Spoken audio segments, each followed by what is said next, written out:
Hello everyone, कैसे हैं आप सब। स्वागत है आप सबका एमके क्लासेस में। यहाँ पर मैं आपको बता दूं कि जेकेएसएसबी ने सब इंस्पेक्टर के लिए जेकेपी सब इंस्पेक्टर के लिए सिलेबस अपनी वेबसाइट पर यहाँ पे ऑफिशियली इन्होंने अपलोड कर दिया है।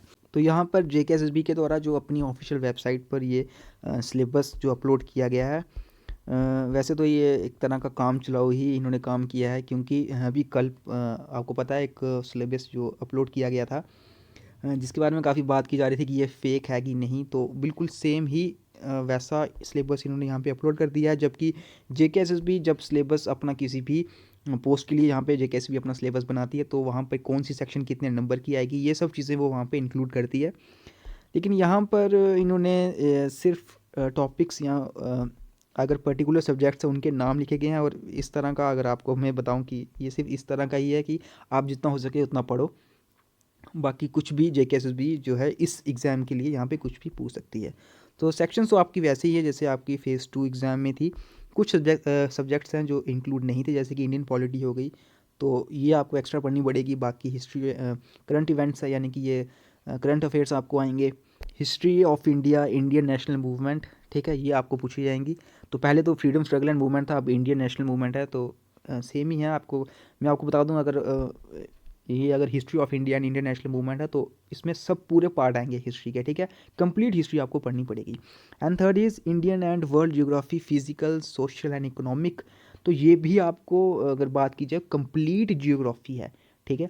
कंप्लीट जियोग्राफी यहाँ पे समझ लीजिएगा, कंप्लीट जियोग्राफी। इंडियन पॉलिटी है, JNK रीऑर्गेनाइजेशन एक्ट है 2019, economic and social development, sustainable development, poverty, inclusion, ये वगैरह। जनरल इश्यूज़ हैं इन्वायरमेंटल इकोलॉजी पर, बायोडाइवर्सिटी। जनरल इंग्लिश है, ठीक है। कम्युनिकेशन स्किल्स पर आपको क्वेश्चंस पूछे जाएंगे। जनरल साइंस है, बेसिक ऑफ कंप्यूटर है, जनरल मेंटल एबिलिटी है, लॉजिकल रीजनिंग है यहाँ पर, analytical ability and basic numeracy, ठीक है। यहाँ पे ऑर्डर, मैग्नीट्यूड वगैरह इस तरह के क्वेश्चंस आपको पूछे जाएंगे। एंड डाटा इंटरप्रिटेशन भी है। तो मैं आपको बता दूं, ये सिलेबस अगर आप समझ रहे हो कि ये वैसा सिलेबस है जो आप 1 डेढ़ महीने में कंप्लीट कर दोगे, तो वैसा सिलेबस नहीं है। यहाँ पर सिंपली ये बात है कि आप हर एक टॉपिक, जैसे कि मैं जनरल इंग्लिश की ही बात करूँ, ठीक है, जनरल इंग्लिश में आपको पर्टिकुलरली किस टॉपिक पे क्वेश्चन आएंगे ऐसा कुछ नहीं होगा। वैसे तो आपको पता ही है, ज़्यादातर ग्रामर पे क्वेश्चन पूछे जाते हैं, ठीक है। या फिर आपको कभी कभी पैराग्राफ पूछ लिया जाता है जिसके ऊपर क्वेश्चंस गिवन होते हैं। तो इस तरह के आपको इस बार कुछ भी टॉपिक वगैरह नहीं बताया है। लेकिन आप ये सोच के चल सकते हो कि जेकेएसएसबी फ़ेज़ 2 एग्ज़ाम्स में जिस तरह आपको जनरल इंग्लिश का पूरा वो सिलेबस मैंशनड है, पूरा वो पर्टिकुलर आपको सेट मैंशन है, जो भी टॉपिक्स वहाँ पे मैंशनड है वैसे ही इसमें इंक्लूडेड होंगे, ठीक है।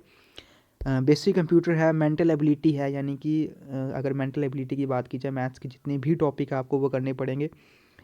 लॉजिकल रीजनिंग है, रीजनिंग वगैरह आएगी। एनालिटिकल एबिलिटी आएगी, basic numeracy, data interpretation, charts वगैरह, ग्राफ्स वगैरह जो आपको बैंकिंग एग्जाम्स में पूछे जाते हैं, वो भी इस बार यहाँ पर इंक्लूडेड है। तो काफ़ी एक बड़ा सिलेबस मैं बोल सकता हूँ, काफ़ी बड़ा सिलेबस है, ठीक है। ये कुछ 1 डेढ़ महीने वाला सिलेबस नहीं है जो आप 1 डेढ़ महीने में ही कवर कर लोगे। हाँ, अगर किसी ने इनमें से अगर फ़ेज़ 2 एग्ज़ाम की अच्छी तरह तैयारी करी है, तो इसमें से मैक्सिमम पोर्शन उसका कवर हो चुका होगा। तो कुछ ही एक्स्ट्रा, जैसे कि पॉलिटी हो गई, वो आपको एक्स्ट्रा पढ़नी पड़ेगी। एंड बेसिक न्यूमेरिसी वगैरह, डाटा इंटरप्रिटेशन, इनके लिए आपको थोड़ी सी प्रैक्टिस करनी पड़ेगी, ठीक है। तो यही था दोस्तों सिलेबस इनके द्वारा, जो इनकी ऑफिशियल वेबसाइट जेकेएसएसबी के द्वारा जो इनकी ऑफिशियल वेबसाइट पर गिवन है। आप अपनी तैयारी स्टार्ट कर सकते हो। अभी तो इनके द्वारा कहा गया है कि मार्च 2022 तक ये अपना जेकेपी इसके लिए सब इंस्पेक्टर के लिए एग्ज़ाम कंडक्ट करवा देंगे। लेकिन इसके चांसेस काफ़ी कम है, क्योंकि अभी तो फाइनेंस सब इंस्पेक्टर का भी 12 जन तक हम कुछ नहीं कह सकते कि फाइनेंस सब इंस्पेक्टर का भी एग्ज़ाम होगा। उसके बाद अभी फाइनेंस अकाउंट असिस्टेंट का भी एग्ज़ाम है, वो भी होगा। तो मार्च तक तो इसके चांसेस काफ़ी कम है। लेकिन आप ये सोच के चल सकते हो कि अगर जल्दी से जल्दी ये कर लें, तो मई या फिर जून मंथ में सब इंस्पेक्टर का एग्ज़ाम जो है ये कंडक्ट हो सकता है। तो आपके पास टाइम भी अच्छा है, 4 5 5 6 महीने है, तो आप इसकी तैयारी स्टार्ट कर सकते हो। लेकिन कोशिश करिएगा कि जितना ज़्यादा आप बढ़ सको इसका पढ़ो, क्योंकि पर्टिकुलरली यहाँ पे कौन कौन से आपको टॉपिक आने हैं वो मेंशन यहाँ पे नहीं है, ठीक है। मिलते हैं आपसे अब नेक्स्ट वीडियो में, कोई और यहाँ पे अपडेट आता है तो वहाँ हम आपको ज़रूर वहाँ पर अवेयर करेंगे।